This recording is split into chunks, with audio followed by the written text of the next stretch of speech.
অনিয়মের অভিযোগে জাকসু নির্বাচন বর্জনের ঘোষণা ছাত্র দলের। বৈষম্যহীন ক্যাম্পাস গড়ার অঙ্গীকার ডাকসুর ভিপির। জুলাই সনদ বাস্তবায়নের মাধ্যমেই আগামীর পথরেখা তৈরি হবে মন্তব্য আলী রিয়াজের। রাজনৈতিক দলের সাথে ঐক্যমত্য কমিশনের তৃতীয় দফা সংলাপ শুরু। সংবিধান সংশোধনের একমাত্র বৈধ উপায় সংসদ মন্তব্য সালাউদ্দিন আহমেদের। কূটনীতিকদের সাথে বিএনপির আলোচনা, অংশগ্রহণমূলক নির্বাচনে গুরুত্ব আরোপ। দেখছিলেন ক্রাউন সিমেন্ট সংবাদ শিরোনাম। এবার বিস্তারিত সংবাদ। অনিয়মের অভিযোগে জাহাঙ্গীরনগর বিশ্ববিদ্যালয় কেন্দ্রীয় ছাত্র সংসদ জাকসু ও হল সংসদ নির্বাচন বর্জন করেছে জাতীয়তাবাদী ছাত্রদল সমর্থিত প্যানেল। বিকেল 4:45টার দিকে ভোট বর্জনের ঘোষণা দেয়। এর আগে বিশৃঙ্খলার অভিযোগে ফজিলাতুন্নেসা হলে 2 ঘণ্টা ভোট গ্রহণ বন্ধ ছিল। সকাল 9টার একটু পরে শুরু হয়েছে ভোট গ্রহণ। হলে হলে ভোট কেন্দ্রগুলোর শিক্ষার্থীরা ভোট দিচ্ছেন উৎসাহ উদ্দীপনার সঙ্গে।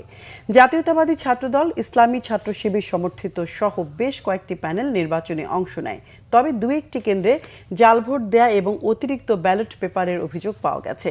জাকসুতে ভোটার সংখ্যা 11,919 জন।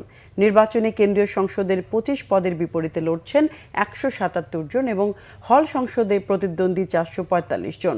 কেন্দ্রীয় সংসদে ভিপি পদে 9 জন প্রার্থী ও জিএস পদে লড়ছেন 8 জন। নির্বিঘ্নে ভোট গ্রহণ নিশ্চিত করতে মোতায়েন রয়েছে পর্যাপ্ত সংখ্যক আইনশৃঙ্খলা বাহিনীর সদস্য। ম্যানুয়াল পদ্ধতিতে হাতে হাতে ভোট গণনা করা হবে জানিয়েছে কর্তৃপক্ষ।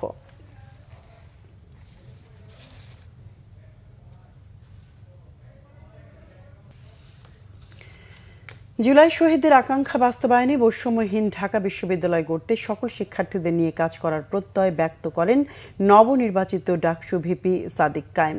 সকালে রায়েরবাজারে ৭১-এর মহান মুক্তিযুদ্ধে নিহত শহীদদের প্রতি শ্রদ্ধা জানিয়েছেন ডাকসুর নবনির্বাচিত নেতারা। এ সময় তারা ৭১ এবং ২৪-এর শহীদদের আকাঙ্ক্ষা ধারণ করে এগিয়ে যেতে চান বলেও উল্লেখ করেন। সেই সঙ্গে জুলাই শহীদদের আকাঙ্ক্ষা বাস্তবায়নে বৈষম্যহীন ঢাকা বিশ্ববিদ্যালয় গড়তে কাজ করবেন বলেও জানান। ডাকসুর নবনির্বাচিত ভিপি সাদিক কায়েম বলেন, নির্বাচনে অংশগ্রহণকারী সবার ইশতেহার বাস্তবায়নে শিক্ষার্থীদের মতামত নিয়ে কাজ করা হবে। জিএস এস এম ফরহাদ বলেন, শহীদদের আত্মত্যাগে কাজের মাধ্যমে পূরণ করার চেষ্টা করা হবে। হিজাব নিয়ে ভারতীয় মিডিয়া নিজেদের এজেন্ডা বাস্তবায়নে মিথ্যা তথ্য ছড়াচ্ছে বলেও অভিযোগ করেন তিনি।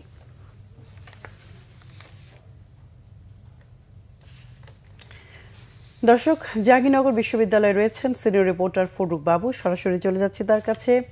বাবু, ছাত্রদলের ভোট বর্জনের বিষয়ে আমরা জানতে পেরেছি, তো এই বিষয়ে আমাদেরকে বিস্তারিত জানাবেন। আপনি যেবার জানেন যে ভোট গ্রহণের পর থেকে সকাল থেকে শুধু ছাত্রদল নয়, বাকচাষ থেকে শুরু করে স্বতন্ত্র প্রার্থী যারা রয়েছেন এবং বেশ কয়েকটি সংগঠন শিবিরের ভোট কারচুপি এবং তাদের যে ব্যালট বাক্স, যে ব্যালট পেপার যে প্রতিষ্ঠান থেকে নিয়ে আসা হয়েছে সেই অনেক বিষয় নিয়ে ছিল অভিযোগ তুলতেছিল এবং অভিযোগের পাশাপাশি তারা বলতেছিল যে এখান থেকে যে প্রশাসনের যে একটা দুর্বলতার কথা তারা বারবার বলতেছিল এবং অব্যবস্থাপনার কথা বলতেছিল এবং যে প্রশাসন যে ভোট গ্রহণের যে ব্যবস্থাগুলো করেছে সেখানে প্রতিটা ক্ষেত্রে আসলে কোনো নিয়মের তোয়াক্কা করা হয়নি বলে ছাত্র সংগঠনগুলোর যে প্রার্থী যে প্যানেল রয়েছে সেই প্যানেল থেকে বারবারই কয়েক দফায় তারা সংবাদ সম্মেলন করে গণমাধ্যমের কাছে অভিযোগ করেছে এবং তারা বারবার বলেছে যে নির্বাচন কমিশন তারা যে কয়েক ঘন্টা রয়েছে সেই কয়েক ঘন্টা যেন তারা একটা ব্যবস্থা করে। সেই নানা অভিযোগের পাশাপাশি আসলে তাদের আরো বেশ কিছু বিষয় হলো যে তাদেরকে আসলে কোনো প্রার্থী যে পোলিং এজেন্টের বিষয়টা পর্যন্ত তারা গতকাল রাতে আসলে। দর্শক, যান্ত্রিক ত্রুটির কারণে আমাদের সহকর্মীর সাথে আমরা যোগাযোগটি আর স্থাপন করতে পারছি না। সংবাদের পরবর্তী অংশে আমরা আবারও চেষ্টা করব। সংস্কার প্রক্রিয়ার সাফল্যের উপরে নির্ভর করবে আগামীর বাংলাদেশের ভবিষ্যৎ। এটা বাস্তবায়নে সবার সহযোগিতা দরকার জানিয়েছেন জাতীয় ঐক্যমত্য কমিশনের সহসভাপতি ডক্টর আলী রিয়াজ। বৃহস্পতিবার সকালে ফরেন সার্ভিস একাডেমিতে জুলাই জাতীয় সনদ 2025 বাস্তবায়নের উপায় নিয়ে জাতীয় ঐক্যমত্য কমিশনের বৈঠক হয়। বিভিন্ন রাজনৈতিক দলের নেতারা আলোচনায় অংশ নেন। আলী রিয়াজ বলেন, জুলাই জাতীয় সনদ বাস্তবায়নের প্রক্রিয়া নিয়ে রাজনৈতিক দলগুলোর সাথে বৈঠক করছে কমিশন। সংস্কার প্রক্রিয়ায় ভিন্নমত ও নোট অফ ডিসেন্ট সহ বেশিরভাগ আলোচনায় একমত রাজনৈতিক দলগুলো। ডক্টর আলী রিয়াজ আরও বলেন, ঐক্যমত্য কমিশন জুলাই সনদ বাস্তবায়ন কিংবা রাষ্ট্র সংস্কার বিষয়ে কোনো কিছু কাউকে চাপিয়ে দেবে না। রাজনৈতিক দলগুলোর মতামতের ভিত্তিতেই সিদ্ধান্ত বাস্তবায়ন করবে সরকার। এ বিষয়ে বিশেষজ্ঞ মতামত গ্রহণ করেছে ঐক্যমত্য কমিশন। আপনাদের মধ্য থেকে রাষ্ট্র পরিচালনার দায়িত্বে আপনারা যাবেন, সরকারে যাবেন, সরকারের বিরোধিতাও করবেন, রাজনীতির পুঙ্খানুপুঙ্খ দিকগুলো আপনারা বিবেচনা করবেন। যেহেতু আপনারা বিভিন্ন সময় এই বিষয়ে বিভিন্ন রকম ভাবেই সমঝোতার জায়গায় এসেছেন, আমরা এটাই আশা করি কমিশন যে আপনাদের দলগত অবস্থানের বাইরে গিয়েও বিভিন্ন দলের অবস্থানগুলো জানার মধ্য দিয়ে বিশেষজ্ঞদের মতামতের পরিপ্রেক্ষিতে আমরা যদি সুনির্দিষ্টভাবে সুপারিশ করতে পারি, সরকারকে জানাতে পারি যে এই রাজনৈতিক দলগুলোর এগুলো যে অবস্থা, তারপরে সরকার সে বিষয়ে সিদ্ধান্ত নিতে পারবে বলে আমরা আশা করি। বিএনপির স্থায়ী কমিটির সদস্য সালাউদ্দিন আহমেদ বলেছেন, সংবিধান সংশোধনের একমাত্র বৈধ উপায় সংসদ। এমন কোনো উপায়ে সংবিধান সংশোধন করা ঠিক না যাতে পরবর্তীতে তা প্রশ্নবিদ্ধ হয়। এদিকে কূটনীতিকদের সাথে এক গোলটেবিল আলোচনায় বিএনপি বলেছে, দেশের অর্থনৈতিক উন্নতির জন্য প্রয়োজন স্থিতিশীল গণতন্ত্র, যা পাওয়া সম্ভব একটি অংশগ্রহণমূলক নির্বাচনের মাধ্যমে। আহমেদ সরওয়ারের রিপোর্ট।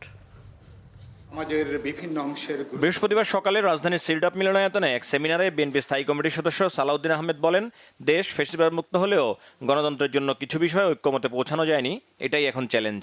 নির্বাচন কমিশন ও বিচার বিভাগ স্বাধীন হলে এবং তত্ত্বাবধায়ক সরকার ও মুক্ত গণমাধ্যম প্রতিষ্ঠা হলে তা হবে সুষ্ঠু নির্বাচনের রক্ষা কবচ। আমরা এমন কোনো উদাহরণ সৃষ্টি হতে দিতে চাই না যেটা জাতির সামনে একটা উদাহরণ হয়ে থাকবে যে এইরকম একটি প্রক্রিয়ার মধ্য দিয়ে সংবিধান সংশোধন হওয়া যায়, যেটা পরে একটা উপযুক্ত আদালতে চ্যালেঞ্জড হবে এবং হয়তো একটা প্রশ্নবিদ্ধ হিসাবে আমরা সেই সিদ্ধান্তকে পাব, কিন্তু সেটা পরবর্তীতে রেটিফিকেশনের জন্য সমস্যা হবে জাতীয় সংসদে। এদিকে সকালে রাজধানীর একটি হোটেলে কূটনীতিকদের সাথে এক গোলটেবিল বৈঠকের আয়োজন করে বিএনপির foreign affairs committee. From crisis to stability, democracy as the foundation of economic growth শীর্ষক গোলটেবিল আলোচনায় বিএনপি নেতারা দেশের বর্তমান পরিস্থিতি তুলে ধরে বলেন, দেশের অর্থনৈতিক স্থিতিশীলতার জন্য গণতন্ত্রায়ন জরুরি। Actually, I know of that investment came in after the 5th of August, but for a country like Bangladesh, who's striving to go up, who's trying to develop into a graduate country, we need investments from both local and foreign investments. অর্থনৈতিক উন্নয়নের জন্য একটি স্থিতিশীল সরকারের প্রয়োজন, একটি গণতান্ত্রিক সরকারের প্রয়োজন। এবং আমিও দলের একজন তৃণমূলের কর্মী হিসেবে যেটা মানুষের সাথে কাজ করে বুঝতে পেরেছি যে তারাও চায় একটা জবাবদিহিমূলক সরকার। জবাবদিহিমূলক সরকার তখনই নিশ্চিত করা সম্ভব হয় যখন একটি নির্বাচিত সরকার রাষ্ট্র পরিচালনার দায়িত্বে থাকে। গণতন্ত্রের অনুপস্থিতিতে কি হয় সেটা গত 15 বছরে আমরা দেখেছি। এখানে যেটা হয়, গণতন্ত্র না থাকলে জবাবদিহিতা থাকে না, জবাবদিহিতা না থাকলে ইনভেস্টমেন্ট হবে না, লুটপাট হবে এবং লুটপাটের সংস্কৃতি চালু হবে। সুতরাং দেশের মানুষের স্বার্থে এবং সত্যিকারের যদি জবাবদিহিতামূলক সরকার আমরা করতে চাই, তাহলে অবশ্যই গণতন্ত্র লাগবে। সেমিনারে বিদেশি কূটনীতিকরা জানান, নির্বাচনের মাধ্যমে স্থিতিশীলতা ফিরলে দেশে বিনিয়োগ বাড়বে। China is also ready to share its governance experience with Bangladesh to assist it in improving the business environment. Ahmed Sarwar, Bangla vision, Dhaka. দর্শক, এ ছিল এখনকার মতো। পরের সংবাদ সন্ধ্যা 6টায়, এর আগে 5টায় রয়েছে নিউজ টপ 10, দেখার আমন্ত্রণ রইল। এছাড়া বাংলা ভিশন সংবাদ ও সংবাদ সংশ্লিষ্ট অনুষ্ঠান দেখতে ভিজিট করুন www.bvnews24.com ও facebook.com/banglavisionnews এবং সাবস্ক্রাইব করুন youtube.com/banglavisionnews। এখন সঙ্গে থাকার ধন্যবাদ সবাইকে।